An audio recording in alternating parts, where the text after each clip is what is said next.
తిరుమల తిరుపతి దేవస్థానానికి ఇప్పటికీ మనకి హైదరాబాద్తో పాటుగా చెన్నైలోనూ ఆలయం ఉంటుంది. అట్లాగే ఇప్పుడు అమరావతిలోనూ నిర్మిస్తున్నారు. రాబోయే రోజుల్లో ముంబైలో నిర్మించడానికి గాను నిన్న తిరుపతికి వచ్చినటువంటి కేంద్ర మంత్రి మహారాష్ట్ర ముఖ్యమంత్రి దేవేంద్ర ఫడ్నవీస్ని అడిగింది టీటీడీ చైర్మన్ నాయుడు గారు. అక్కడ ప్లేస్ ఇస్తే ముంబైలో కడతామని చెప్పేసి ఆలయం.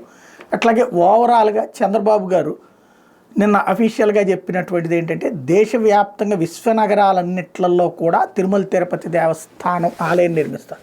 ఆల్రెడీ కాశ్మీర్లో అప్పట్లో జగన్ ఉన్నటువంటి సందర్భంలో సుబ్బారాయుడు గారు చైర్మన్గా ఉన్నప్పుడే కాశ్మీర్లో ఆలయ నిర్మాణం అన్నటువంటిది ప్రారంభించారు.